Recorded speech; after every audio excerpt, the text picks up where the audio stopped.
ឥឡូវបានដូចចឹងហើយមកថាអញ្ចឹងក៏ថាតើឥឡូវយើងទៅមើលវីដេអូមួយនេះខ្ញុំមិនបានចោទទេខ្ញុំបញ្ជាក់ឲ្យច្បាស់ណាខ្ញុំស្នើសុំទៅស្នងការនគរបាលរាជធានីភ្នំពេញអ្នកដែលមានតួនាទីទាំងឡាយនៃនគរបាលចរាចរណ៍ផ្លូវគោករូបភាពវីដេអូមួយនេះដែលคลิปវីដេអូនេះថតកាលពីថ្ងៃទី1 ខែតុលាឆ្នាំ2022ម៉ោង13ថ្ងៃត្រង់ល្បឿនឡាន20 គីឡូម៉ែត្រក្នុង1ម៉ោងកាមេរ៉ានេះបានបញ្ជាក់ច្បាស់ណាស់ថាតើជាកាមេរ៉ាកាត់តឬក៏ជាកាមេរ៉ាវីដេអូចាស់មកលើកថ្ងៃខែថ្មីឡើងអានេះខ្ញុំស្នើសុំឲ្យមានការអង្កេតទៀតដើម្បីរក្សាឲ្យបាននៅកិត្តិយសរបស់កងកម្លាំងនគរបាលចរាចរណ៍ល្អរបស់យើងយល់ទេវីដេអូនេះក្នុងคลิปសំឡេងគាត់ហៅឡានគេឈប់ទី1គាត់សួររកបានបាក់បោគេម្ចាស់ឡានសួរថាបងខ្ញុំខុសអីតោះណាគាត់មិនឆ្លើយទេគាត់នៅតែព្យាយាមថាសុំបានបើកបោម្ចាស់ឡាននៅតែសួរទៀតថាបងខ្ញុំខុសអីនគរបាលចរាចរណ៍នៅតែឆ្លើយថាសុំបានបើកបោបន្តមកតកងឡានសួរទៀតថាបងខ្ញុំខុសអីឡាននេះឯងហួសថ្ងៃបងពុនទៅហួសថ្ងៃបងពុនណាទៅខែ10ហ្នឹងតើអត់ទៅខែ10ពុនផ្លូវគឺវាផុតថ្ងៃទី30ខែវិច្ឆិកាគេទុកពេលឲ្យមួយខែឆ្លងឆ្នាំដើមខែមករាឆ្នាំ2023បានគេត្រួតពិនិត្យផាកពិន័យតើណាអានេះទៅខែ10ហ្នឹងហើយមិនបានទៅហៅគេរឿងពុនផ្លូវហើយសំណួរមួយទៀតខ្ញុំសួរទៅលោកឧត្តមសេនីយ៍ស្នងការម្ចាស់កាន់ភេកហ្នឹងជួយបំភ្លឺមើលតើនគរបាលចរាចរណ៍មានសិទ្ធិត្រួតពិនិត្យពុនផ្លូវយានជំនិះដោយមិនមានសហភ្នំពេញបន្ទាប់ពីមានការបង្ហោះវីដេអូតាមរយៈ TikTok ក្តី Facebook ក្តីហើយនឹងការអធិប្បាយរបស់វិទ្យុប្រជាជនស្នើសុំឲ្យស្វែងរកគោលដៅហើយនឹងរកការពិតឥឡូវយើងបានផលវិជ្ជមានហើយអញ្ចឹងនៅខាងស្នងការគាត់រសើបដែរគាត់គឺការបំភ្លឺគាត់បំភ្លឺដោយជំនាញវិជ្ជាជីវៈនៃការសំណេររបស់គាត់ពើមិនឃើញទេបើអើយអានទូរស័ព្ទដៃមកបើកទូរស័ព្ទដៃមួយបងអានបើកពេកជាងមកហើយអានឹងខ្ញុំអានច្បាស់ជាងអានេះឆ្ងាយពេកអសព្រាលរបស់ស្នងការមានអសព្រាលហើយហ្នឹងបង fresh បងប៊ុនធេនបងវិស្នាកាចេះបាទលោកពូសកានព្រំពីអាមេរិកអូបាច់អេក្រង់ដែរខ្លាំងដែរបងប្អូនចិត្ត 1K ណា721ហើយទូទស្សនាមិនឆ្លក់ like view ទេណាបងប្អូនប្រការពិតខ្ញុំនិយាយតាំងពីអត់មានអ្នកមើលរហូតដល់មានអ្នកមើលនោះអរគុណណាស់ទៅចិត្តបងប្អូនហើយសូមធ្វើសាក្សីនឹងការបំភ្លឺទាំងអស់គ្នាបងប្អូនខ្ញុំសូមការអនុញ្ញាតជំរាបជូនបងប្អូនបន្តិចសិនចំពោះការបំភ្លឺរបស់ Facebook page ផ្លូវការរបស់ស្នងការនគរបាលរាជធានីភ្នំពេញបន្ទាប់ពីបានឃើញករណី TikTok មួយដែលមានឈ្មោះថាលេងបារាំងបានសរសេរបង្ហោះនៅក្នុងបណ្ដាញសង្គម TikTok កាលពីថ្ងៃទី1 ខែតុលាឆ្នាំ2022មានខ្លឹមសារជឿហើយខ្មែរអាចធ្វើបានបាទធ្វើបានមែនវីដេអូនេះផ្ញើជូនអ្នកអត់លុយហើយចង់ជិះម៉ូតូបែរទៅបង់រំលោះម៉ូតូពីក្រុមហ៊ុនអត់ស្លាកលេខសមត្ថកិច្ចមិនអនុគ្រោះទេបាទនេះហើយពាក្យស្លោកដែលថាកាត់បន្ថយភាពក្រីក្រគឺកាត់អ្នកក្រឲ្យស្លាប់អស់ទុកតែអ្នកមានអានេះ Facebook TikTok បារាំងគាត់សរសេរណាបាទនេះយោងតាម Facebook page ស្នងការនគរបាលរាជធានីភ្នំពេញសរសេរស្នងការនគរបាលរាជធានីភ្នំពេញសូមធ្វើការបកស្រាយបំភ្លឺនិងបដិសេធចំពោះការចុះផ្សាយខុសពីការពិតចំពោះករណីនេះជាក់ស្ដែងកាលពីខែកញ្ញា2022មន្ត្រីចរាចរណ៍និងកម្លាំងអន្តរាគមន៍នៃអធិការដ្ឋាននគរបាលខណ្ឌដង្កោបានដាក់គោលដៅរឹតបន្តឹងច្បាប់ចរាចរណ៍ផ្លូវគោកត្រង់ចំណុចស្ពានទឹកថ្លាផ្លូវជាតិលេខ3សង្កាត់ក្រាំងពន្លរខណ្ឌដង្កោប្រហែលជាម៉ោង 9:00 នាទីក៏មានបរិសុទ្ធម្នាក់បានបើកម៉ូតូម៉ាក Honda C125 ពណ៌ខ្មៅគ្មានស្លាកលេខឆ្លងកាត់គោលដៅក៏សមាជិកហៅឈប់ដើម្បីធ្វើការត្រួតពិនិត្យរោគឯកសារផ្សេងរួចមិនបានធ្វើការផាកពិន័យនោះទេគ្រាន់តែធ្វើការ ណែនាំអស់ព្រំហើយឲ្យបន្តដំណើរទៅមុខទៀតនេះការបំភ្លឺរបស់ស្នងការថាគ្រាន់តែរកឯកសារទេគ្រាន់តែធ្វើការអស់ព្រំទេណែនាំទេมันមានការផាកពិន័យទេហើយឲ្យគាត់បន្តដំណើរទៅមុខទៀតប៉ុន្តែបរិសម្នាក់នោះមិនទាន់បានទាំងទៅប៉ុន្តែបរិសម្នាក់នោះមិនទាន់បានទៅភ្លាមនោះទេហើយក៏មាននារី3នាក់ជិះម៉ូតូមហ Honda C120 ពណ៌ខ្មៅពាក់មួកសុវត្ថិភាពចំនួន2នាក់គ្មានពាក់មួកសុវត្ថិភាពម្នាក់ក៏មន្ត្រីចរាចរណ៍ហៅឲ្យឈប់ដើម្បីធ្វើការផាកពិន័យតាមច្បាប់ក្រោយមកសមត្ថកិច្ចសរសេរបានផាកពិន័យផ្តិតមេដៃរួចនេះស្ដាប់ក្រោយមកសរសេរបានផាកពិន័យផ្តិតមេដៃរួចនារី3នាក់នោះមិនមានលុយបង់ផាកពិន័យទេក៏សមត្ថកិច្ចឲ្យបន្តដំណើរទៅទៀតដោយមិនបានធ្វើការបង់ផាកពិន័យឡើយគឺត្រូវធ្វើការណែនាំអស់ព្រំពេលដែលនារី3នាក់នោះដើរចេញពីគោលដៅសម្រាប់តែបរិសុទ្ធខាងលើបានលួចថតវីដេអូសកម្មភាពបាទរួចក៏ប្រាប់នារីទាំង3នាក់ឲ្យទាមទារយកប័ណ្ណផាកពិន័យពីសមត្ថកិច្ចដដែលដោយមិនបានដឹងថានារី3នាក់នោះសមត្ថកិច្ចមិនបានធ្វើការផាកពិន័យនោះទេរហូតដល់សមាជិកគាត់ថាតើបើបលិផាកលើកតែមេដៃទៅបានហើយអានឹងបងប្អូនស្រីនឹងគាត់ថាអញ្ចឹងណាបងប្អូនស្រីនឹងចាំទៅមុខគេផាកទៀតលើកតែមេដៃដែរមេដៃយើងនឹងសំខាន់ណាបងប្អូនណាលើកមេដៃទៅរាល់ថ្ងៃហ្នឹងជិះម៉ូតូជិះឡានតាណាលើកតែមេដៃទៅបលិលែងផាកហើយបាទចាំតិចស្ដាប់វីដេអូរបស់គ្នាអានេះយើងនិយាយតាមคลิปវីដេអូណាខ្ញុំអត់មានចោលប្រកាន់អស់លោកទេអស់លោកស្ដាប់អីស្ដាប់ឲ្យច្បាស់ស្ដាប់ឲ្យយល់កុំថាគេចង់បាន like ចង់បាន share មិនអញ្ចឹងហ៎បាទម៉ោងស្មើនឹងបើក comment វិញទៅឲ្យគេ comment ចូលផងសូមបញ្ជាក់បន្ថែមដល់ការ live របស់បុគ្គលជាម្ចាស់เพจវិទ្យុប្រជាជនភ្នំពេញនេះយើងហ្នឹងខ្ញុំហ្នឹងដាក់រូបខ្ញុំទៅផងដាក់ឲ្យគេមើលឃើញផងកុំយើងចេះតែផ្សាយតែគេផ្សាយពីយើងអត់ហ៊ានផ្សាយដាក់ទៅណាសូមបញ្ជាក់ដល់ការ live របស់បុគ្គលជាម្ចាស់ខ្ញុំ DJ លុចដាក់ចំផងណា DJ លុចម្ចាស់ស្ថានីយ៍វិទ្យុប្រជាជនភ្នំពេញនេះដាក់ទៅអញ្ចឹងហ្នឹងហើយគាត់ថាគាត់សូមឲ្យមិញគាត់បញ្ជាក់ទៅម្ចាស់ Facebook បារាំងហើយណាម្ចាស់ TikTok ណាអញ្ចឹងមានន័យថាគាត់ទៅសេវិកាយប័ត្រទៅសេអីហើយឲ្យផ្តិតមេដៃហើយប៉ុន្តែគាត់អត់យកលុយទេដោយសារនារីនោះអត់មានលុយតោះណាអូសំបីតតិនន័យបាញ់ហើយលុបត្រូវការលុយលុបចុះតម្រាំទៅសេกระดาษហើយ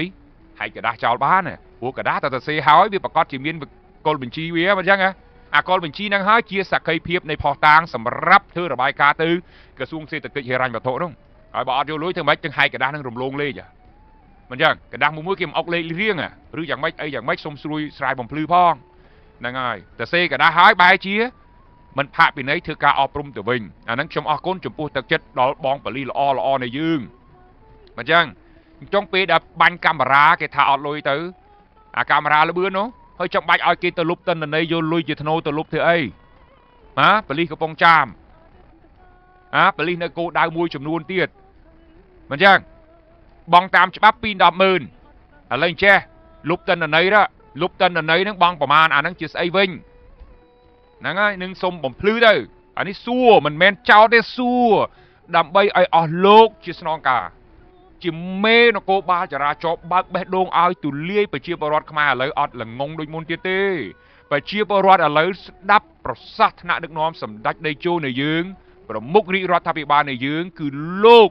បង្រៀនប្រជាពលរដ្ឋរបស់លោកឲ្យប្រជាពលរដ្ឋរបស់លោកចូលរួមចំណែកអភិវឌ្ឍប្រទេសណាបាទរឿងអីគេមិនដឹងអញ្ចឹងស្នងការនគរបាលរាជធានីភ្នំពេញសូមបញ្ជាក់បន្ថែមចំពោះការ live របស់បុគ្គលម្ចាស់เพจវិទ្យុប្រជាជនភ្នំពេញបានឲ្យដឹងច្បាស់ថាការអនុវត្តច្បាប់ចរាចរណ៍មិនមែនត្រឹមតែមន្ត្រីនគរបាលទេគឺមានក្រុមការងារចម្រុះរួមមានទាំងមន្ត្រីនគរបាលចរាចរណ៍កងកម្លាំងអន្តរាគមន៍ដើម្បីជួយអន្តរាគមន៍នៅពេលដែលមានបាតុភិបកើតឡើងឬក៏ក្រុមល្មើសជិះរថគេចពីកងកម្លាំងចម្រុះណានឹងធ្វើការដេញឃាត់ដើម្បីអនុវត្តតាមនីតិវិធីបាទសូមមើលឲ្យច្បាស់អ្នកដែលអង្គុយសរសេរបានផាកពិន័យនៅទីតាំងនោះគឺជាមន្ត្រីដោយបានឃើញនៅក្នុងរូបភាពនេះហើយបាទខ្ញុំសូមបញ្ជាក់ខ្ញុំអត់ដឹងថាអស់លោកយកទៅសរសេរនឹងអស់លោកបានអានបានស្ដាប់ខ្លឹមសារខ្ញុំអត្ថាធិប្បាយនឹងយ៉ាងម៉េចទេខ្ញុំទទួលស្គាល់ការ ចេញអនុវត្តច្បាប់ចរាចរណ៍វាជាទូនាទីរបស់នគរបាលចរាចរណ៍ដែលត្រូវការសហគមន៍ជាមួយកងកម្លាំងចម្រុះមិនចឹងខ្ញុំបាននិយាយថាតើកងកម្លាំងចម្រុះនេះមានសិទ្ធិទេយល់ទេខ្ញុំសួរថាមានសិទ្ធិទេទៅអង្គុយអស់ព្រំណែនាំតវ៉ាជាមួយនឹងអ្នកដែលល្មើសច្បាប់ចរាចរណ៍នេះខ្ញុំចង់សួរអញ្ចឹងខ្ញុំមិនបាននិយាយថាកងកម្លាំងចម្រុះគ្មានសិទ្ធិសហការជាមួយនគរបាលចរាចរណ៍ទេកន្លែងហ្នឹងនោះច្បាប់កន្លែងហ្នឹងនោះខ្ញុំដឹងតើមិនចឹងខ្ញុំសួរថាតើកងកម្លាំងនគរបាលអន្តរាគមន៍មានសិទ្ធិទៅផាកពិន័យដែរឬទេលោកឆ្លើយបំភ្លឺថាមានសិទ្ធិចម្រុះរួមកម្លាំងគ្នាអនុវត្តសិលោគេខាត់ដេញតាមកើតអំពើហិង្សាផ្សេងៗអាហ្នឹងត្រូវហើយមិនចឹងប៉ះតែខ្ញុំសួរនេះថាតើនគរបាលអន្តរាគមន៍នេះគាត់មានសិទ្ធិទៅអង្គុយតុប៉ូលីសចរាចរណ៍ដែរឬទេមានសិទ្ធិទៅធ្វើបទអត្ថាធិប្បាយពន្យល់អស់ព្រំចរាចរណ៍ជូនដល់អ្នកល្មើសចរាចរណ៍ដែរទេខ្ញុំសួរតែប៉ុណ្្នឹងទេមិនចឹងហ៎ខ្ញុំមិនបានសួរថានគរបាលចរាចរណ៍នគរបាលព្រំប្រទាននគរបាលអន្តរាគមន៍ចម្រុះសហការគ្នាអ្នកណាមិនដឹងពេលដែលគេឆែកកំភ្លើងយប់មានប៉ូលីសមាន PM មានចវាយខណ្ឌហ្នឹងខ្ញុំបាច់សួរទេអាហ្នឹងខ្ញុំឃើញជាក់ស្ដែងខ្ញុំយល់ច្បាប់ជាក់ស្ដែងក្នុងការសហការគ្នាខ្ញុំយល់ថាអាហ្នឹងមិនចឹងហ៎ប៉ុន្តែខ្ញុំចង់ថាតុកនេះតុកនគរបាលចរាចរណ៍នីតិនេះនីតិនគរបាលចរាចរណ៍ចុះហេតុអីបានមាននគរបាលអន្តរាគមន៍មកចែកតមាត់ជាមួយអ្នកល្មើសច្បាប់ចរាចរណ៍នេះខ្ញុំសួរកន្លែងហ្នឹងអ្នកដែលអស់ព្រំនេះជានគរបាលអន្តរាគមន៍អ្នកដែលតមាត់នេះជានគរបាលអន្តរាគមន៍គាត់មានសិទ្ធិដែរឬទេខ្ញុំសួរកន្លែងហ្នឹងតើណាខ្ញុំមិនមែនសួរសហការគ្នាចុះអន្តរាគមន៍ចុះត្រួតពិនិត្យចរាចរណ៍ទេខ្ញុំមិនទៅឆ្ងល់ភ្លឺអីដល់ថ្នាក់ហ្នឹងទេតើណាចុះពេលអស់លោកសហការមួយកយនោះខ្ញុំមិនឆ្ងល់ទេចុះអស់លោកសហការមួយពុនដាតចុះត្រួតពិនិត្យពុនឡានពុនអីនោះទៅខ្ញុំទៅឆ្ងល់ធ្វើអីខ្ញុំយល់ទេបាទខ្ញុំគ្រាន់តែសួរថាតុកនេះតុកនគរបាលចរាចរណ៍នីតិនេះនីតិនគរបាលចរាចរណ៍ក្នុងការផាកពិន័យអស់ព្រំណែនាំប្រជាពលរដ្ឋមិនចឹងប៉ុន្តែបុគ្គលមួយនេះដែលជានគរបាលអន្តរាគមន៍ដែលយើងឃើញទាំងអស់គ្នានេះគាត់មានសិទ្ធិដែរឬទេសម្រាប់ការណែនាំអស់ព្រំផាកពិន័យហ្នឹងណាខ្ញុំអត់បាននិយាយថាគាត់ទៅសហការគ្នាទេអញ្ចឹងខ្ញុំសូមបញ្ជាក់កន្លែងហ្នឹងដែលខ្ញុំស្នើសុំសួរហើយខ្ញុំអត់មានចង់បានឡាចបានស្អីណាដូចអស់លោកដែលទៅសេនៅក្នុងនោះទេប៉ុន្តែខ្ញុំមិនខឹងទេតោះណាអស់លោកដែលគាត់ចេះដឹងគាត់ទៅសេអញ្ចឹងហើយតោះអត់អ្នកចេះដឹងគេទៅសេអញ្ចឹងយើងអ្នកមិនចេះដឹងតោះណានោះគឺនិយាយដោយគ្មានចំណេះដឹងអញ្ចឹងយើងអត់មានចំណេះដឹងបានយើងចេះតែស្នើសុំទៅនោះបើខ្ញុំចេះដឹងខ្ញុំអត់ស្នើសុំទៅស្នងការស្នើសុំទៅអស់លោកជាថ្នាក់ដឹកនាំនគរបាលចរាចរណ៍នឹងជួយបំភ្លឺជួយរកទីតាំងជួយរកវីដេអូនឹងកាត់តឬក៏វីដេអូពិតឬក៏វីដេអូសម្ដែងដែលវាប៉ះពាល់កិត្តិយសប៉ូលីសល្អរបស់យើងមិនអញ្ចឹងហ៎បាទខ្ញុំសួរនឹងគឺដោយសារខ្ញុំមិនចេះដឹងមកខ្ញុំសួរអស់លោកណាអស់លោកទៅសេថាខ្ញុំគ្មានមូលដ្ឋានគ្មានចំណេះដឹងឥឡូវដើម្បីជ្រាបច្បាស់បងប្អូនខ្លះក៏ដឹងបងប្អូនខ្លះដឹងឥឡូវយើងស្ដាប់คลิปវីដេអូណាស្ដាប់คลิปវីដេអូហ្នឹងបើក channel ចូលបើក channel ឲ្យធំស្ដាប់คลิปវីដេអូហ្នឹងដោយយកចិត្តទុកដាក់ទៅរវាងនគរបាលចរាចរណ៍គាត់អត់តមាត់អីមួយម៉ាត់ទេខ្ញុំនិយាយនេះឆ្លៀកពាក់ឯកសន្តានបិទម៉ាស់នេះដែលលោកថាជានគរបាលអន្តរាគមន៍នេះជាមួយប្រជាពលរដ្ឋឯកូនខ្ញុំសួរថាតើគាត់មានសិទ្ធិកន្លែងហ្នឹងដែរអត់ទេខ្ញុំអត់មែនមានសិទ្ធិទៅសហការមួយប៉ូលីសចរាចរណ៍អត់ឬយ៉ាងណាខ្ញុំអត់មានទៅសួរហ្នឹងឯណាមិនអញ្ចឹងហ៎បាទឥឡូវយើងស្ដាប់คลิปទាំងអស់គ្នាហើយចាំមើលខ្លឹមសារទាំងអស់ហ្នឹងវាយ៉ាងម៉េចបងប្អូនណាមកទីនិយាយប៉ុណ្ណឹងហើយវាស្ដាប់គេទៀតទៅគាត់ទៅមានក្តារពីគាត់យកក្តារពីគាត់មកទៅមានក្តារបងនេះអត់អើទៅដៃគេមើលមានបាយទេបងជប់បងទៅនិយាយចឹងបាយពីណីក៏មាននេះបងទៅទីបាប់រៀសទៅជិះមកទៅមកខាងចាប់ទេអូរនេះស្គូតយើងថាណីក៏មានបងដែរក្តារចឹងមកពីណែអាមួយនេះខលគេនេះអូណៃចប់ហើយហើយទៅក្រោយទៀតចាប់ទៀតដល់ប្រហែលប្រាស់ទៀតអូនតាមផ្លូវនេះតាមមកអូចាំមើលតាមមកមកស្ដាប់បងទៅបងហៅទៅគេចាប់តាមអត់មានគេចាប់អូលើស្ដាយគេហៅទៅទៅទៅខ្ញុំមកវិញទៅអីទេនេះយកតាមទៅក្រោយទេមកបងឲ្យតាមខ្ញុំកន្លែងខ្ញុំធ្វើការចំណេះឡើងហ្នឹងហើយខ្ញុំទៅច្បាស់ខ្ញុំទៅក្រោយទៅបងទៅ ហើយខ្ញុំទៅក្រៃខកខ្ញុំប្រាប់ថាបងឯងខេទៅខេទៅបានហើយបើចេះមកធ្វើការជាមួយគេហើយវាយកទុកទៅគ្នាកបាស់ពីនេះដែរប្រាប់ទៀតមកគ្នាណាហើយទៅទៅទៀតបាទនិយាយគាត់ឲ្យយើងចេញម៉ូតូមកយើងចង់បងលួទេអត់មួយបងលួនេះម៉ូតូមានផ្លាកលេខឲ្យគាត់ចាប់ឲ្យគ្នាបងលួទៀតណាបងលួទៅធ្វើផ្លាកលេខផ្លាកលេខធ្វើតែមួយថ្ងៃទេផ្លាកលេខធ្វើមួយថ្ងៃគាត់ធ្វើមួយខែអត់ទាន់បានហ្នឹងបងហ្នឹងហើយមកពីយើងអត់ព្រមមកគឺធ្វើមិនក៏ឲ្យគេធ្វើបងក្រុមហ៊ុនគាត់ទៅធ្វើឲ្យណាព្រោះតែឯងចង់បានព្រីយ៉ាងហ្នឹងហើយគេគាត់មួយថ្ងៃទៅបានដល់តែតាក់ទងទៅគាត់ទៅយកទៅទុកឲ្យក្រុមហ៊ុនណាបញ្យល់វាមិនបានចេញម៉ូតូមិនចង់បានផ្លាកលេខប្រទេសតែនិយាយចឹងមកពីក្រុមហ៊ុនវាយឺតយ៉ាវគឺឲ្យចាត់តែមកទៅវារកខែដាក់ជីចង់បានចេញពីមកថ្លៃតោតាមដាក់ផ្លាកលេខ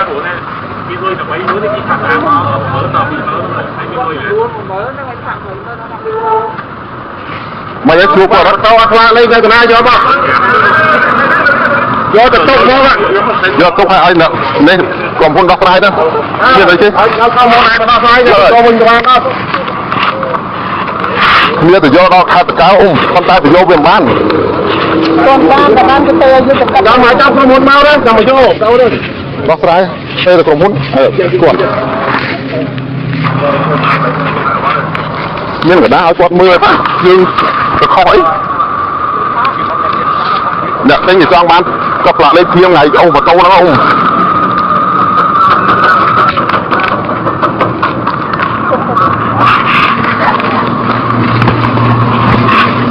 តែក្រុមហ៊ុនតែនិយាយក្រុមហ៊ុនអត់phảiមានលេខឲ្យតាក់ទងទៅអ្នកនេះហ្នឹងឡូវ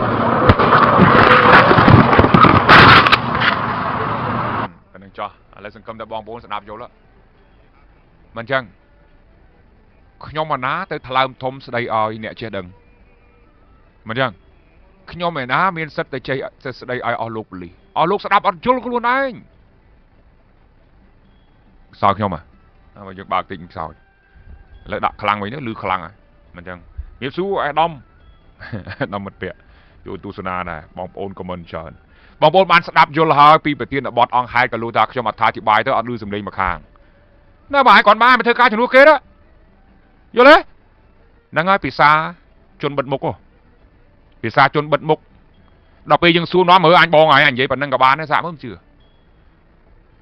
យល់ទេពាក្យឯកសន្តានពាក្យតំណន្តរសាបើឲ្យគាត់បានឲ្យចាមកធ្វើការជំនួសគេទៅហ្នឹងហើយភាសាបងប្អូនហ្នឹងហើយភាសាស្នងការនគរបាលរាជធានីស្ដាប់មើលភាសាដ៏មានសិលធម៌របស់កូនចៅអស់លោកណាស្ដាប់មើលខ្លួនឯងទៅកុំចេះតែថាគេចោទហើយបើក Facebook ផងមើល comment គេមកលៀន comment ទៀតក៏នៅតែអញ្ចឹងដែរយល់ទេខ្ញុំអត់មានចង់បាន like ចង់បាន share ទេខ្ញុំចង់ឲ្យតែមានតម្លាភាពទេ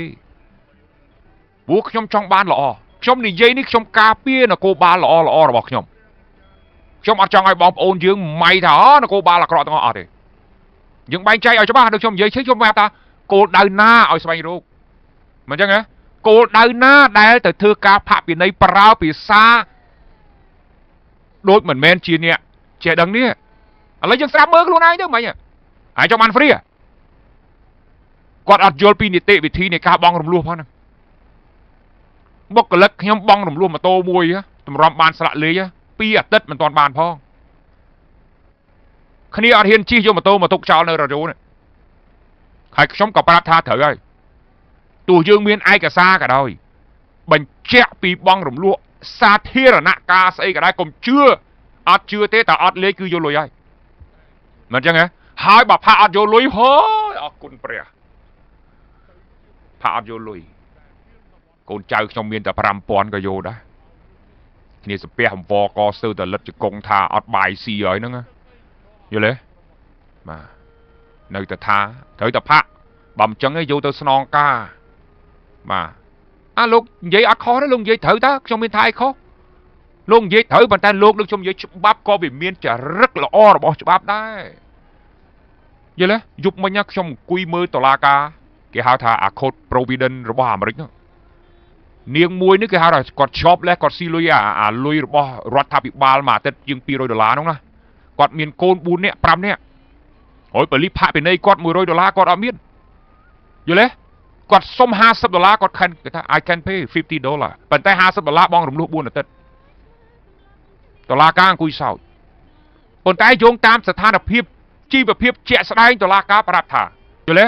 มันអាចលើកលែងទោសឲ្យបានទេនេះជាការបំពានដោយចេតនារបស់អ្នកតុលាការយល់ព្រមសម្រេចថា$50ប៉ុន្តែឲ្យអ្នកបង់5សប្តាហ៍ប៉ុន្តែសប្តាហ៍នេះថ្ងៃនេះអ្នកគិតមិនបើអ្នកអត់យើងយកយល់អ្នកឯងរាប់ពីសប្តាហ៍ទី2ទៅយល់ទេអានឹងគឺចរិតរបស់ច្បាប់វាមិនមែនបទល្មើសព្រហ្មទណ្ឌដែលយើងទៅសម្លាប់មនុស្សប្លន់ប្រដាប់អាវុធទេណារឿងចរាចរណ៍គឺជារឿងលិហុបទល្មើសលិហុដែលយើងជជែកគ្នាយល់ទៅបើហេតុអីបានយើងមិនជជែកបើយើងជជែកចេញមកជជែកបែបដុតសត្វតាអញហើយបើឯចាយមកអង្គុយធ្វើការជំនួសគេទៅអាសាំនេះសាំមែនវើយរាល់ថ្ងៃណាដោយសារតែប្រជាពលរដ្ឋបានយល់ដឹងបានមិនលួចថតលោកឯងប្រមាញ់រូបថតលោកឯងដោយសេរីបើសិនគេឲ្យថតដោយសេរីខ្ញុំប្រាប់មិនដឹងថាចេញคลิปប៉ុណ្ណាទេប្រទេសនោះមែនណារាល់ថ្ងៃប្រជាពលរដ្ឋយល់ថាបើយើងថតរូបមន្ត្រីរាជការនៅកន្លែងដែលគេបំពេញការងារវាមានទោសល្មើសនឹងច្បាប់ទាំងអ្នកសារព័ត៌មានដូចគ្នាតោះណាបាទប៉ុន្តែនេះប្រជាពលរដ្ឋលួចថតបានរហូតដល់ចេញពីអាសាំនិងចេញពីអីទាំងអស់ហ្នឹងឲ្យលោកយកទៅស្ដាប់ទៅមិនមែនខ្ញុំចេះតែថាបលឹះទេខ្ញុំចង់ឲ្យមើលសិលធម៌វិជ្ជាជីវៈជាកងកម្លាំងខ្ញុំស្រឡាញ់ណាបើឪខ្ញុំកងកម្លាំងដែរខ្ញុំមិនស្រឡាញ់បងខ្ញុំកងកម្លាំងគ្រួសារខ្ញុំសត្វតកងកម្លាំងមិត្តភ័ក្តិខ្ញុំសត្វតកងកម្លាំងយល់ទេរឿងអីខ្ញុំមិនគោរពស្រឡាញ់ប៉ុន្តែគេល្អខ្ញុំនិយាយនេះចំពោះបុគ្គលមួយក្តាប់តូចដើម្បីកុំឲ្យថាត្រីមួយវាស្អុយ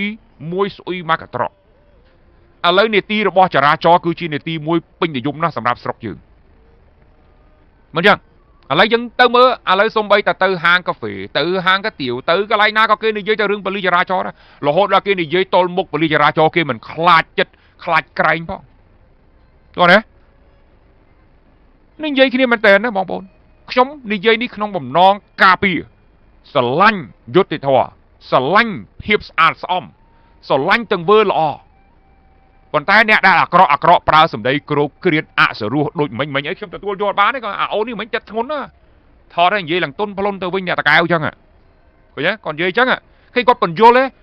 ស្មានថាខ្ញុំមិនចង់បានស្លាកលេខលឿនទេបងរំលោះបើគេឲ្យធ្វើអញ្ចឹងខ្ញុំមកតកែវយកគេមិនទាន់បានហើយធ្វើម៉េចខ្ញុំដូចខ្ញុំនិយាយមិនអញ្ចឹងខ្ញុំយល់អ្នកបងម៉ូតូរំលោះមិនមែនទិញភ្លាមបានមួយថ្ងៃដូចមួយថ្ងៃថាអាហ្នឹងម៉ូតូបងឯងទិញហើយយកទៅកឹបខ្លួនឯងបានហើយធ្វើនៅច្រកចេញចូលទៅមួយថ្ងៃបាន1ម៉ោងក៏បានដែរស្លាកលេខម៉ូតូយកទៅធ្វើច្រកចេញចូលទៅមួយហ្នឹងខ្ញុំទៅធ្វើនៅខណ្ឌខាងក្រោយខ្ញុំធ្វើតែ1ម៉ោងឯងហើយអត់ដល់ផងខ្ញុំស្គាល់អ្នកធ្វើខ្ញុំទេទូរស័ព្ទទៀតតែដល់ការលេខបឹបយកផ្លាកលេខមកកឹបតែម្ដង5-10នាទីទេហើយបងសេវា40000ជាងតាមតម្លៃនៃច្រកចេញចូលទៅមួយដែលខ្ញុំគួរឲ្យគោរពនិងកោតសរសើរដែលគេធ្វើការយល់ទេបាទណាបងប្អូនអ្នកស្ដាប់វិទ្យុប្រជាជនដែលកំពុងបានឮធ្វើជាសាក់សីឲ្យច្បាស់ការតើខ្ញុំមូលបង្កាច់គាត់ទេខ្ញុំ live ដើម្បី like ដើម្បី share ទេអត់ទេស្ដាប់វីដេអូ clip ដែលខ្ញុំចេញទៅខ្ញុំស្ដាយដែរដែលមិនបានចេញសម្លេងមិញឥឡូវបញ្ចេញទៅតែហ្មងទៅសង្ឃឹមថាស្នងការសថេតអ្នកនាំពាក្យប្រធានចរាចរណ៍ក្រុងភ្នំពេញស្ដាប់ទៅតោះណាខ្ញុំចោទប្រកាន់អត់ទេអត់មានចោទប្រកាន់ទេខ្ញុំបានសួរថាតើនគរបាលអន្តរាគមន៍មានសិទ្ធិអង្គុយនៅក្នុងទួលនីតិរបស់នគរបាលចរាចរណ៍អស់ព្រមណែនាំអ្នកល្មើសខុសដែរអត់ខ្ញុំគ្រាន់តែសួរប៉ុណ្្នឹងតើខ្ញុំមិនមែនសួរថាប៉ូលីសចរាចរណ៍និងប៉ូលីសអន្តរាគមន៍សហការគ្នាអនុវត្តច្បាប់ចរាចរណ៍លើផ្លូវអត់ខ្ញុំអត់បានសួរអញ្ចឹងទេហើយខ្ញុំសួរថាគាត់មានសិទ្ធិផាកពិន័យអត់អានឹងខ្ញុំសួរមិនអញ្ចឹងហ៎បាទអានឹងខ្ញុំសួរអញ្ចឹងខ្ញុំមិនដឹងឲ្យយប់ឡើងពេលអឹមផងប៉ូលីសផងសហការគ្នាត្រួតពិនិត្យពេញផ្លូវនោះរហូតដល់ចវាយខណ្ឌខ្លះទៀតនោះគាត់ចូលរួមអានេះខ្ញុំបាច់ទៅសួរទៅអីអានឹងខ្ញុំយល់តើខ្ញុំគ្រាន់តែសួរថាតុកនគរបាលចរាចរណ៍ទួលនីតិនគរបាលចរាចរណ៍ហេតុអ្វីបាននគរបាលអន្តរាគមន៍គាត់អង្គុយនៅទីនេះគាត់មានសិទ្ធិដែរឬអត់ខ្ញុំសួរអញ្ចឹងហើយគាត់រៀបរាប់រហូតដល់គាត់ថាអាសាំហើយចេះឲ្យមកធ្វើការជំនួសគេទៅមែនអត់ស្ដាប់ឮទេបងប្អូនកន្លែងហ្នឹងប្រជាពលរដ្ឋបង្ហាញសំណុំឯកសារតាក់ទងទៅនឹងម៉ូតូបងរំលោះទាំងអស់មានទាំងអស់ហេតុអីមិនគាត់ត្រូវខាត់ម៉ូតូគេទុកសំណួរសួរអញ្ចឹងឥឡូវខ្ញុំសួរទៀតទីថាខ្ញុំចោលទៀត ឥឡូវទទួលស្គាល់ថាម៉ូតូអត់ស្រាក់លេខគាត់ទទួលស្គាល់អត់មកចាំទៅប៉ុន្តែសំណុំឯកសារបងរំលោះពីលេខម៉ូតូគាត់អីទាំងអស់គឺមានទាំងអស់ហ៎មានលីស៊ូថាចុះឲ្យដាក់លេខធ្វើហើយប៉ុន្តែមិនទាន់បានបងរំលោះលោកប៉ូលីសនេះចេញមកនិយាយថាគេធ្វើតែមួយថ្ងៃបានហើយមកប្រហែលចង់បាន free ងាប់បងប្អូនដែលជិះម៉ូតូបងរំលោះនឹងយល់ពីអ្វីដែលខ្ញុំនិយាយហើយមែនអត់គេយល់បានគេដឹងហើយយើងដើរចោតគេមិនអ្នកណាមិនចង់បានលឿនចិត្តខ្ញុំបងប្អូនខ្ញុំចង់តែធ្វើកឹបភ្លាមមិនចង់ជិះទេសូម្បីតែខ្ញុំទិញឡានក៏ខ្ញុំហៅមន្ត្រីធ្វើស្លាកលេខហ្នឹងទៅកឹបឡានខ្ញុំដោយក្រុមហ៊ុន Mercedes-Benz ដែរខ្ញុំប្រាប់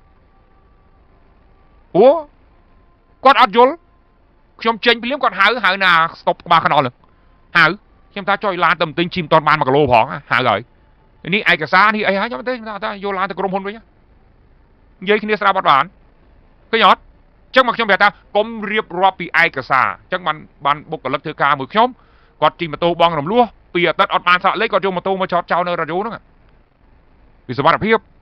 គាត់ឲ្យហ៊ានជិះទេហើយខ្ញុំក៏ប្រាប់ដែរត្រូវឲ្យអូនឯងជិះក៏អត់បានដែរកុំថាមានឯកសារកុំថាមានស្អីចាឆ្លាក់អីណាបញ្ជាក់ពីភិនភាគម៉ូតូតែអត់លេខគឺពីបត់ល្មើសអត់លេខហើយតួអូនឯងពន្យល់តឡើងងាប់ទៀតក៏គេមិនស្ដាប់ដែរដឹងតែបងលុយហើយតែនេះអញ្ចឹងមកអញ្ចឹងមកគាត់អត់ជិះគាត់ចាំបានស្លាក់លេខហើយយកម៉ូតូទៅកឹបបានគាត់ជិះឃើញទេនឹងដូចប្អូននេះអញ្ចឹងអាហ្នឹងអ្នកមកចាំម៉ូតូថាអត់អីទេមានឯកសារប៉ុណ្ណឹងក្រុមហ៊ុនបងលួចថាអូឯកសារចេញពីក្រុមហ៊ុនបងលួចប៉ុណ្ណឹងដឹងតែជិះបានហ្នឹងហើយជិះបាន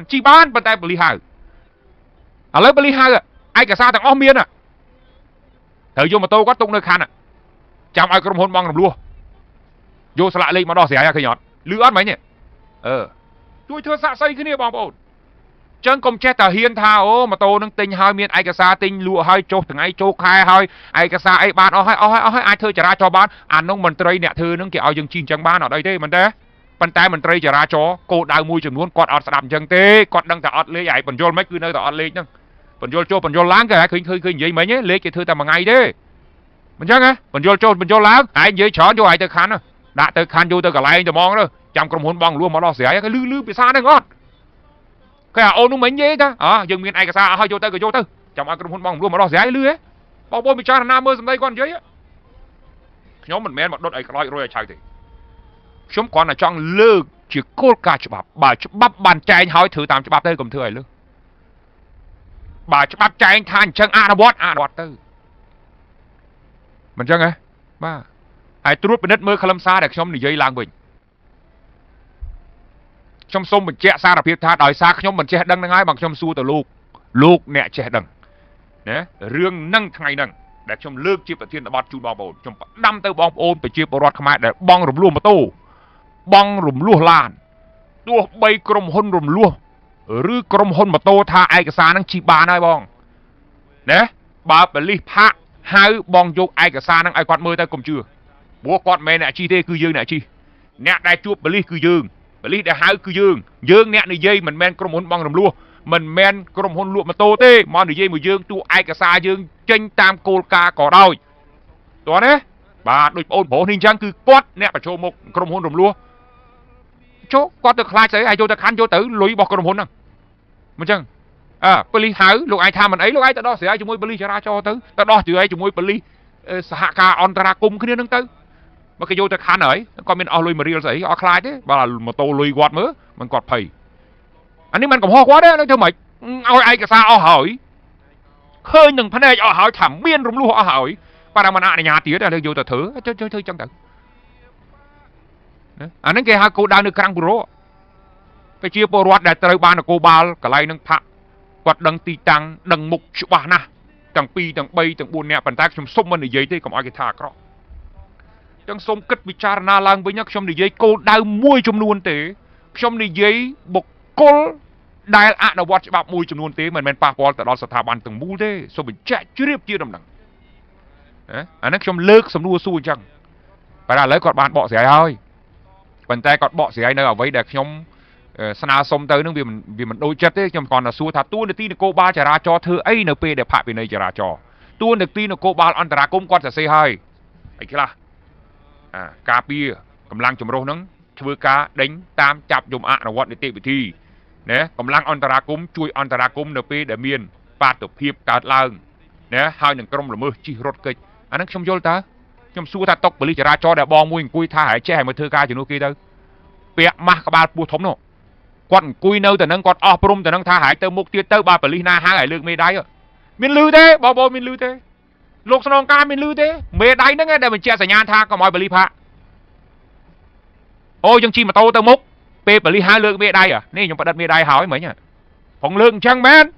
នឹងសញ្ញាអានឹងសញ្ញាមែនខ្ញុំសួរចេះគ្នាសុំសួររកបានផាកពិន័យវិកាយប័ត្រដែលបញ្ជាក់ថាគ្នាបានផាកបានអស់ព្រំនៅកន្លែងហ្នឹងហើយទៅមុខទៀតបាទប៉ូលីសហៅឲ្យគ្នាធ្វើម៉េចលើកមេដៃឲ្យគេមើលទៅហ្នឹងពីផ្លូវច្បាប់ហ្នឹងមិនមែនច្បាប់យើងចូលចិត្តតែពន្យល់ឲ្យវាខុសពីនីតិវិធីឥឡូវបងប្អូនពិចារណាមើលឥឡូវស្ដាប់ឮសំឡេងហ្នឹងអត់ទាំងអស់គ្នាបើទៅមុខទៀតប៉ូលីសផាកខ្ញុំឲ្យខ្ញុំធ្វើម៉េចបើពូអត់ឲ្យអីវិកាយប័ត្រខ្ញុំទៅផងហ្នឹងអត់អីទេកុំសាំពេកទៅមុខទៅបើទៅប៉ូលីសហៅលើកតែមេដៃទៅចប់ហើយមិនអញ្ចឹងហ៎បាទអាហ្នឹងយើងនិយាយស្រួលផុតពីគោលដៅយើងទៅដល់គោលដៅមុខប៉ះគេហៅមែនលើកមេដៃទៅធ្វើថ្មោងគេបដ ாய் មិនអញ្ចឹងហ៎អស់លោកទៅចាំគោលដៅអស់លោកមានទួនាទីតែប៉ុណ្្នឹងទេផុតពីគោលដៅអស់លោកហើយអស់លោកមិនអាចទៅជួយអ្នកណាបានទេ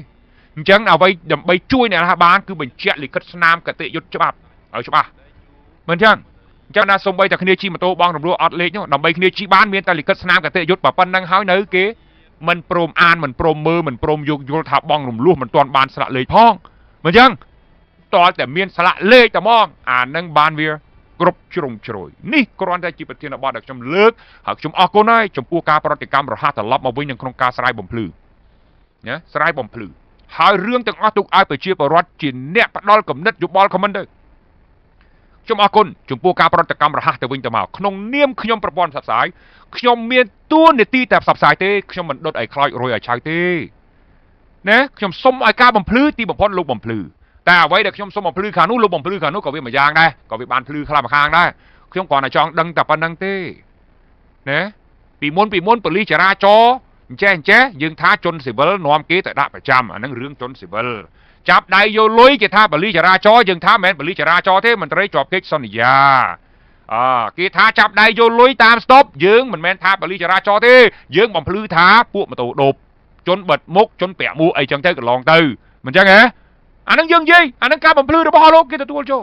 រឿងយ៉ាងម៉េចទទួលបានឲ្យប្រជាជនជាអ្នកស្ដាប់ហើយវិនិច្ឆ័យទៅស្ដាប់ហើយវិនិច្ឆ័យទៅ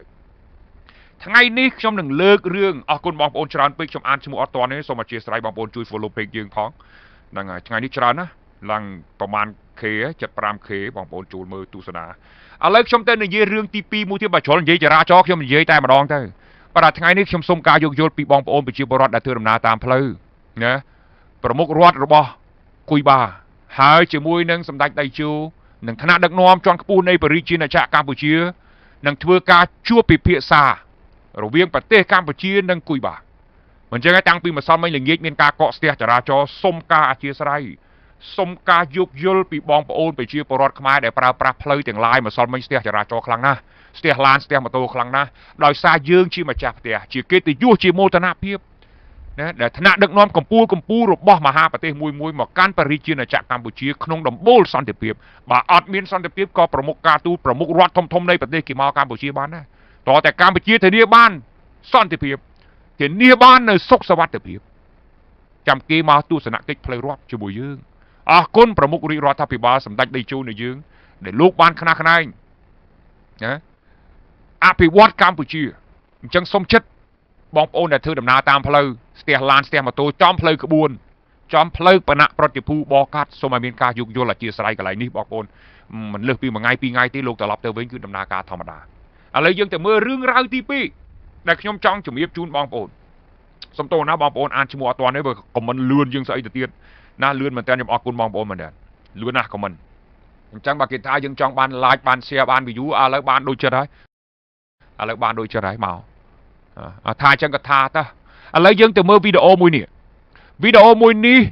ខ្ញុំមិនបានចោទទេខ្ញុំបញ្ជាក់ឲ្យច្បាស់ណាខ្ញុំស្នើសុំទៅស្នងការនគរបាលរាជធានីភ្នំពេញអ្នកដែលមានទួនាទីទាំងឡាយនៃនគរបាលចរាចរណ៍ផ្លូវគោករូបភាពវីដេអូមួយនេះដែលคลิปវីដេអូនេះថតកាលពីថ្ងៃទី1ខែតុលាឆ្នាំ2022ម៉ោង13ថ្ងៃ ត្រង់លបឿនឡាន20គីឡូម៉ែត្រក្នុង1ម៉ោងកាមេរ៉ានេះបានបញ្ជាក់ច្បាស់ណាស់ថាតើជាកាមេរ៉ាកាត់តឬក៏ជាកាមេរ៉ាវីដេអូចាស់មកលើកថ្ងៃខែថ្មីឡើងអានេះខ្ញុំស្នើសុំឲ្យមានការអង្កេតទៀតដើម្បីរក្សាឲ្យបាននៅកិត្តិយសរបស់កងកម្លាំងនគរបាលចរាចរណ៍ល្អរបស់យើងយល់ទេវីដេអូនេះក្នុងคลิปសំឡេងគាត់ហៅឡានគេឈប់ទី1គាត់សួររកបានបើកបរគេម្ចាស់ឡានសួរថាបងខ្ញុំខុសអី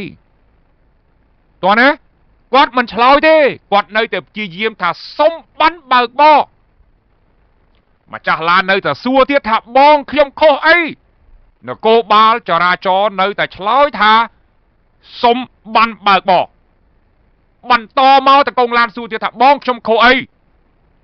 ឡាននេះឯងហួសថ្ងៃបងពុនទៅហួសថ្ងៃបងពុនណាទៅខែ10ហ្នឹងតួណត់ទៅខែ10ពុនផ្លូវគឺវាផុតថ្ងៃទី30ខែវិច្ឆិកាគេទុកពេលឲ្យមួយខែឆ្លងឆ្នាំដើមខែមករាឆ្នាំ2023បានគេត្រួតពិនិត្យផាកពិន័យតើណាអានេះទៅខែ10ហ្នឹងហើយមិនបានទៅហៅគេរឿងពុនផ្លូវហើយសំណួរមួយទៀតខ្ញុំសួរទៅលោកឧត្តមសេនីយ៍ស្នងការម្ចាស់កាន់ភេកហ្នឹងជួយបំភ្លឺមើលតើនគរបាលចរាចរណ៍មានសិទ្ធិ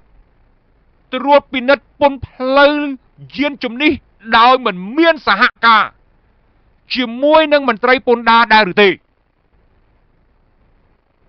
អាហ្នឹងសុំសួរបំភ្លឺអញ្ចឹងមើលច្បាប់ទៅខ្ញុំសុំសួរម្ដងទៀតតើមន្ត្រីនគរបាលចរាចរណ៍គាត់មានសិទ្ធិត្រួតពិនិត្យពុនផ្លូវយានជំនិះដោយមិនមានការសហការជាមួយមន្ត្រីជំនាញពន្ធដារដែរឬអត់អាហ្នឹងខ្ញុំសួរតិចច្រឡំថាទៅណាទៅណីទៀតខ្ញុំសួរចង់ជ្រាបច្បាស់បងប្អូនស្ដាប់คลิปវីដេអូថ្ងៃនេះនិយាយចេញคลิปអងហើយស្ដាប់ចេញคลิปរវាងម្ចាស់ឡានហើយជាមួយប៉ូលីស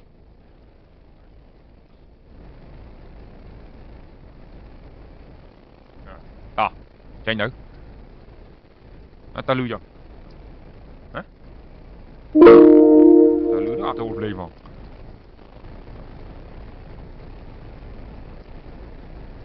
អត់តន់ហ្វេតសំឡេងមកហ៎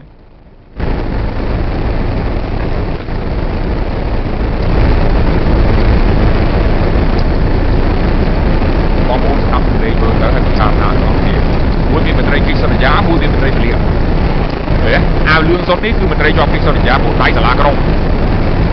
អាវតំណាងខ្លាំងខ្មៅដាក់ប៉ូលីសគឺជាប៉ូលីស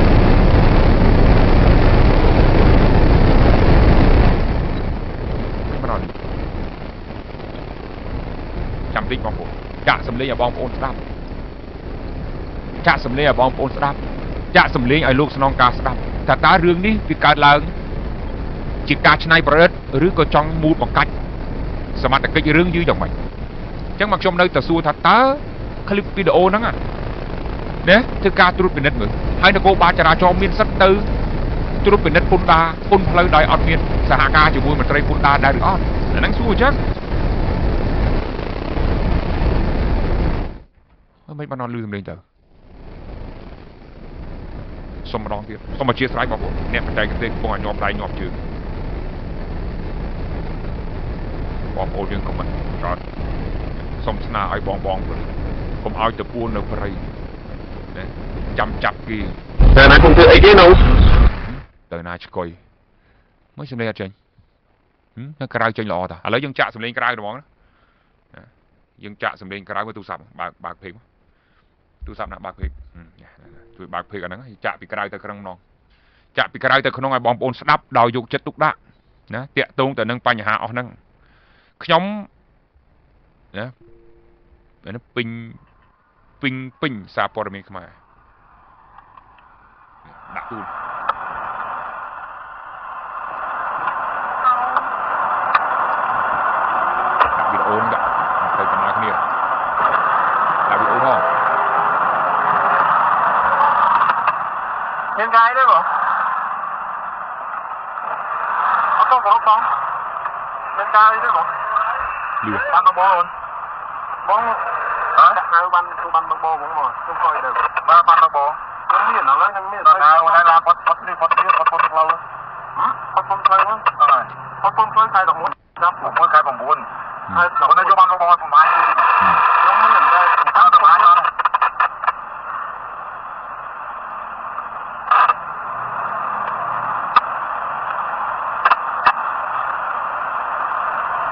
ទៅបានអត់ទៅវិញអត់ទៅ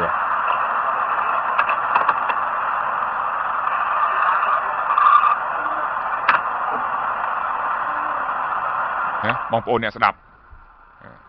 បងប្អូនស្ដាប់ម្ដងទៀតស្ដាប់ម្ដងទៀតឲ្យច្បាស់ហើយចាំវិនិច្ឆ័យដើម្បីយើងស្នើសុំទៅមើលមេនគរបាលដែលពាក់ព័ន្ធតើគាត់ស៊ើបអង្កេតមើលថាវីដេអូនឹងវាយ៉ាងម៉េចការអនុវត្តនឹងវាយ៉ាងម៉េច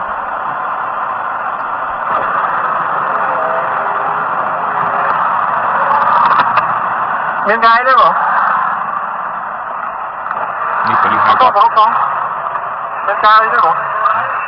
បានបងបងហៅបានគឺបានបងបងមកខ្ញុំខ້ອຍទៅបានបងខ្ញុំមានឥឡូវនឹងមានថ្ងៃឡើងផុតនេះផុតផ្លូវផុតផ្លូវហ្នឹងផុតផ្លូវខែ11បានចាប់6ខែ9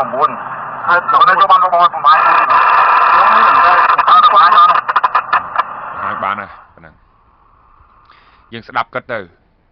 បើតែខ្ញុំមិនដឹងថាប៉ូលីសឬអ្នកណាទេសូមមើលបានបាក់បោគេថាផុតស្អីគេហីមិញផុតខែ9បានបាក់បោស្អីគេពុនផ្លូវអ្នកណាផុតខែ9ហ្នឹងជួយបំភ្លឺមើលពុនផ្លូវរបស់អ្នកណាផុតខែ9វាអត់មានពុនដាធ្វើការបងពុនផ្លូវគឺចាប់ពីខែមិថុនាទៅរហូតដល់ថ្ងៃទី30ខែវិច្ឆិកាទើបបញ្ចប់យុទ្ធនាការយល់ទុកពេល1ខែសម្រាប់ការទៅបងពុនបែបផាកពិន័យចូលដល់ខែថ្មីឆ្នាំថ្មីខែមករាចាប់ផ្ដើមអនុវត្តនៃការត្រួតពិនិត្យផាកពិន័យ1 គុណនឹង 2មែនទេបាទអានឹងយើងនិយាយគ្នាច្បាស់កាអានេះយើងគ្រាន់តែស្ដាប់សំឡេងយើងអត់បានឃើញរូបភាពយើងកំចោទថាគាត់ជាប៉ូលីសឬក៏ជាអ្នកណាប៉ុន្តែនៃការផាកពិន័យកន្លែងនេះសារជាថ្មីម្ដងទៀតថ្ងៃនេះខ្ញុំសូមគោរពស្នើសុំឧត្តមសេនីយ៍ស្នងការអ្នកបច្ចេកទេសពាក់ព័ន្ធថ្នាក់លើនៃស្នងការនគរបាលរាជធានីភ្នំពេញមេត្តាជួយត្រួតពិនិត្យមើលថាតើវីដេអូនិងគោលដៅដែលคลิปថតបានកាលពីថ្ងៃទី1ខែ10ឆ្នាំ2022ម៉ោង13ជាងរសៀលនេះដោយបានបង្ហាញក្នុងរូបនេះតើវាជាវីដេអូស្ថិតនៅក្នុងគោលដៅណាឬវាជាវីដេអូចាស់វីដេអូកាត់តឡើងថ្ងៃខែឬយ៉ាងម៉េចដែលតាក់ទងទៅនឹងមន្ត្រីអនុវត្តច្បាប់ 2-3 នាក់នេះហៅឡានគេសួររបានបើកបរគេហើយក៏ទៅពិនិត្យរឿងពុនផ្លូវគេវិញបន្តមកថាពុនផ្លូវគេផុតខែ9ហើយក៏គេឲ្យបានបើកបរមើលឲ្យគេធ្វើចរាចរណ៍ទៅបាត់សូមត្រួតពិនិត្យមើលថាតើគាត់ធ្វើតាមនីតិវិធីត្រូវឬក៏មិនត្រូវអានេះគ្រាន់តែការស្នើសុំរវាងអ្នកមិនចេះខ្ញុំស្នើសុំទៅអ្នកចេះដឹងលោកចេះដឹងជួយបំភ្លឺផងវីដេអូហ្នឹងណាថ្ងៃខែមានវីដេអូមានសកម្មភាពមានខ្ញុំស្នើសុំទៅលោកអ្នកចេះដឹងសូមមេត្តាជួយបំភ្លឺផងតាគោលដៅណាណាឲ្យច្បាស់ហើយការអនុវត្តនីតិវិធីមិញរបស់ក្រុមការងាររបស់អស់លោកអ្នកចេះដឹងនេះតើវាត្រូវនឹងគោលការណ៍ដែរឬអត់នេះសំណួរទី1ដែលខ្ញុំត្រូវសួរស្នើសុំដើម្បីបំភ្លឺតទៀតហើយសំណួរទី2ខ្ញុំស្នើសុំឲ្យមានការបំភ្លឺតនគរបាលចរាចរណ៍នៅលើផ្លូវសាធារណៈមានសិទ្ធិត្រួតពិនិត្យពុនផ្លូវរបស់ម្ចាស់ឡានដោយគ្មានសហការជាមួយមន្ត្រីជំនាញពន្ធដារដែរឬទេនេះគឺជាសំណួរដែលខ្ញុំត្រូវសួរហើយខ្ញុំសួរតាមរយៈវិទ្យុនេះតែម្ដងតាមរយៈ Facebook នេះតែម្ដងពីព្រោះថាយើងដាក់តាមនឹងទៅវាលឿនឆ្លើយតបគ្នាទៅវិញទៅមកដើម្បីបញ្ជាក់ពីភាពស្អាតស្អំដើម្បីបញ្ជាក់ពីតួនាទីបាទអញ្ចឹងខ្ញុំសង្ឃឹមថាคลิปវីដេអូនេះនៅក្នុងការបង្ហាញនៃការធ្វើបទអត្ថាធិប្បាយនៃការស្នើសុំរបស់ខ្ញុំបាទនេះសង្ឃឹមថាអស់លោកស្នងការអស់លោកពាក់ព័ន្ធរឿងចរាចរណ៍ត្រួតពិនិត្យមើលហើយសូមមេត្តាជួយធ្វើការបំភ្លឺនៅប្រមាណចំណុចដែលខ្ញុំលើកឡើងផងណាជួយបំភ្លឺផងសុំបានបើកបរគេឲ្យបានបើកបរប៉ុន្តែឆ្លើយថាឡានគេហួសពុនផ្លូវខែ9 ណាអានឹងវាមិនវិញទី1ទី2ពេលដែលយើងទៅសួរពន្ធផ្លូវគេយើងមានសិទ្ធទេបើអត់មានមន្ត្រីពន្ធដារចូលរួមសហការជាមួយយើងអានេះគឺជាសំណួរដែលសួរមិនមែនចេះតែនិយាយអត់មានមូលដ្ឋានទេពាក្យថាសួរពាក្យថាឆ្ងល់សុំធ្វើការបំភ្លឺឲ្យលោកបំភ្លឺមកគឺល្អហើយណាអញ្ចឹងคลิปនេះជូនទៅឧត្តមសេនីយ៍ស្នងការនគរបាលរាជធានីភ្នំពេញមេត្តាទស្សនាคลิปវីដេអូនេះហើយសូមធ្វើការប្រតិកម្មរហ័សឆ្លើយបំភ្លឺមកខ្ញុំបាទតាមរយៈវិទ្យុប្រជាជននេះមកដើម្បីឲ្យខ្ញុំធ្វើការអត្ថាធិប្បាយជូនទៅដល់បងប្អូនអ្នកប្រើប្រាស់ផ្លូវស្ដាប់ឲ្យជ្រាបជាដំណឹងណាព្រោះក្នុងរូបភាពនេះមានអាវនគរបាលមានដៃជាមន្ត្រីជាប់កិច្ចសន្យាបាទខ្ញុំអត់ដឹងថាមន្ត្រីជាប់កិច្ចសន្យាឬនគរបាលរូបភាពវាមិនច្បាស់ 100% ប៉ុន្តែដាក់ថាប៉ូលីសទាំងអស់អាការនោះណាឲ្យលោកជួយបំភ្លឺដោយបច្ចេកទេសនិងវិជ្ជាជីវៈរបស់អស់លោកទៅក្នុងនាមអស់លោកជាអ្នកចេះដឹងនេះសំឡេងវិទ្យុប្រជាជនអានឹងសូមលើកអញ្ចឹងនឹងប៉ុណ្ណឹងខ្ញុំលើកប្រធានបទថ្ងៃហ្នឹងសម្រាប់ពូមីងបងប្អូនប្រហែលជាជ្រាបហើយប្រហែលជាបានដឹងហើយណានៅបញ្ហាបាទខ្ញុំផ្ដាំផងថាយើងធ្វើជាអ្នកនាំពាក្យដូចបងផែងវណ្ណៈយោងតាម Facebook លោកផែងវណ្ណៈណាមានទេលោកផែងវណ្ណៈគាត់បានសរសេរយុគមិញច្បាស់គាត់ថាជាអង្គភាពអ្នកនាំពាក្យមួយប្រហែលតិចចាំមើលទាំងអស់គ្នាចាំខ្ញុំបានរូបភាពមកខ្ញុំដាក់ឡើងទៅឲ្យបងប្អូនស្ដាប់ដាក់ទៅឲ្យបងប្អូនពិចារណាណាជាងដាស្រុនសុគីមសួស្ដីលោកគីមបងលីមអើយបងសុគីម FC ហ្នឹងហើយច្បាប់គឺជាច្បាប់ចរាចរណ៍បានត្រឹមទៅការណែនាំណាបងប្អូនខមមិនណាខមមិនមកណាអូយខមមិនចាំពេលបងប្អូន scroll អត់ចេញលឿនមែនតើលឿនដូចភ្នែកបន្ទោលណាបំភ្លឺហើយបើកខមមិនផងប្រជាបរដ្ឋថាណាបំភ្លឺហើយបើកខមមិនផងមួយយ៉ាងដែរតើមិនចឹងឥឡូវយើងបើកเพจហ្នឹងដើម្បីទទួលព័ត៌មានពីប្រជាពលរដ្ឋទទួលមតិពីប្រជាពលរដ្ឋដល់ពេលយើងបិទខមមិនយើងធ្វើមិនមែនណាអុយតែបិទខមមិនគេធ្វើមិនឥឡូវចឹងមានន័យថាយើងបានបរោះចេញគេដាក់ចូលវិញអត់បានទេចុះ Facebook សម្ដេចដៃជូលោកមិនដែលបិទខមមិនអ្នកណាម្នាក់ទេមិនចឹងលើកលែងតែផ្ទាល់ខ្លួនអាហ្នឹងរឿងផ្ទាល់ខ្លួននោះ Facebook ជាសាធារណៈរបស់លោកអាហ្នឹងលោកបើកឲ្យប្រជាពលរដ្ឋរាយការណ៍ហើយគាត់ទទួលយកដើម្បីធ្វើការតាមដានស្រាវជ្រាវស៊ើបអង្កេត